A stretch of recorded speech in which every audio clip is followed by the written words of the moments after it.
started crocheting before I started knitting, so I wanted to share everything that I've crocheted with you. I started crocheting in November, December last year, so 2020 during COVID when everyone was looking for something to do, crocheting was something that I picked up, and I actually started with these coasters. So this is actually the first coaster that I made.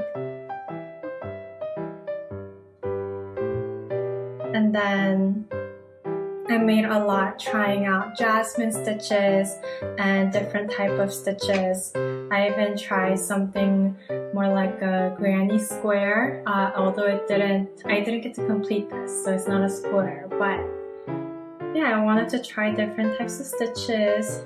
So I started with these to, practice, make sure that I know all these beginner to intermediate basic stitch types. And then I wanted to crochet cactuses or cacti. So I crocheted this one and this little cactus. I think they're so cute. I really need to finish it. I've been pretty lazy and been really into knitting these days, but it will look like this. It's pretty cute. And there's another one that my friend gave me.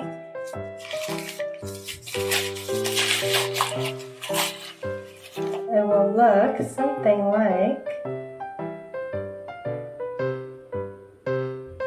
this. Maybe this might be a little too big for the pot, but this is what it will look like. Oh, and I'm matching green on green. And then after I got to start stuffing these cacti, I was like, maybe I should try dolls because they're so cute. So what I made is this teddy bear, and I think it's so cute. He's really chubby with little arms. And I also followed a pattern to create the Mario mushrooms. So this is the first one I created. So it's so cute. And I created this because my friends and I have been playing a lot of Mario Kart and Nintendo games. And then after creating the big one, I made this mini one. For this, I definitely used a pattern. I based it upon that, but I just decreased the amount of stitches so that I can make this size because I used the same type of yarn for this. And then I became more comfortable crocheting and adding on different stitches or number of stitches to make shapes. So I saw this on Pinterest, a balloon dog crocheted, and I could not find a pattern. So I thought, hey, I'm going to have the picture up and then just try crocheting it myself. And I actually did it, and I'm really proud of this one. This one is definitely one of my favorite and proudest accomplishments for being able to just make this without a pattern just by looking at a picture.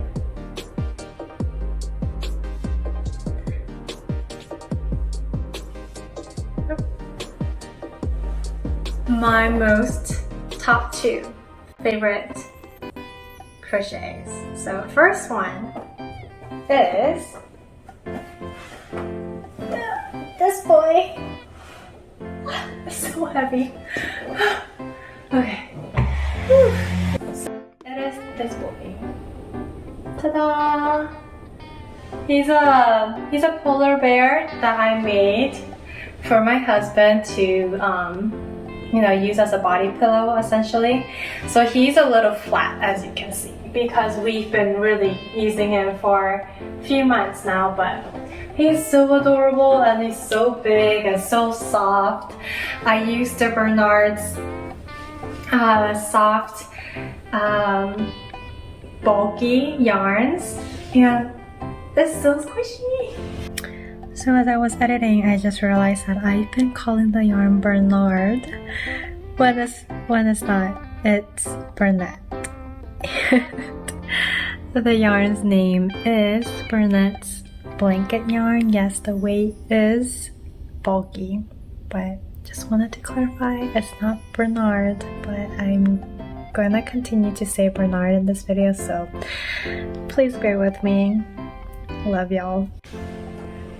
I definitely followed a pattern to make this, and I will link I will put the link to the pattern below so you can also work with it. And I really highly recommend, it's pretty easy, and I recommend using the Bernard or any kind of chunky bulky yarn to make anything big. I didn't have to increase any of the stitch counts, I just followed it exactly, and just because the yarn is so thick itself, the end result was really big. Based on what I made for the bear, I created my own pattern. It's a corgi. So my brother really loves corgis, and he's been eyeing the polar bear ever since I created it. Like, he would take it out of my room. So I decided to create a corgi for him because he loves corgis, and I kind of based it upon the pattern that I used for the polar bear, but I changed a lot to make the shape of the corgi. The biggest things that I had to think about was the shape of his butt. And then I changed up the shape for the tail, and of course for the ears as well.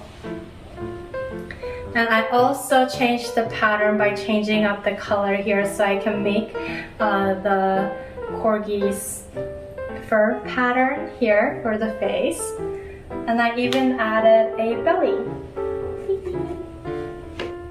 And if you'd like to create this corgi, and if you'd really like me to create a tutorial for you so that it's very easy for you to follow, because I don't think I am experienced enough to create like a word pattern, but I can probably make a tutorial as a video. So if you'd like to make this corgi with me, let me know down in the comments. If you haven't tried crocheting a doll, I really highly recommend. It's really fun. Something that I love about crochet that's different from knitting, just on my personal experience, is that crochet has faster and more immediate type of accomplishments.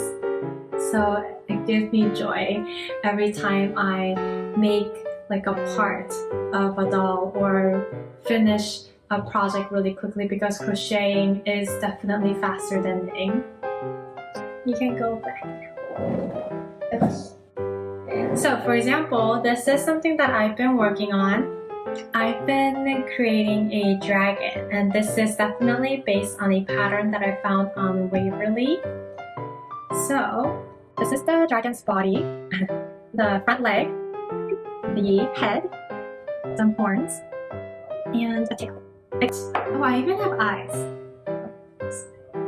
And just like I just showed you, when you're making a doll, you make parts of the doll. And what you do is you just stitch it together. You sew it together, sew the parts together when you make the body parts. So every time I finish a part, I feel the accomplishment of finishing it, even though it's not the end product. So those are some of the small joys that I get when I'm crocheting. Just being able to create something and make something with your own hands is just so fulfilling. Everything I crocheted. That was, I don't know why I did that. Well, that's everything I crocheted. Looking back, I feel like I crocheted a lot. Maybe not a lot, but a lot more than I thought. I definitely like making bigger items now, so maybe after I finish the dragon, I'll try some other things. I do have some ideas in my notebook on some of the either characters on TV shows or animations that I've seen that I thought, wow, I would love it if I crochet that into a doll. So please stay tuned and subscribe and turn on the notifications to find out what other things that I could crochet. At first, a few months I've been only crocheting, and then I picked up knitting, so I stopped crocheting and I was 100% in deep dive into knitting for the past 3-4 months now. But I'm kind of ready to go back to crochet because knitting just takes so long to see an outcome, and I do like my fast, instant achievements. I don't know, is that a millennial thing? I have no idea. But sorry, I'm just rambling on. So thank you for watching my video today. Please like, comment, and subscribe. And thank you so much. And I'll see you later. Bye. That's so squishy.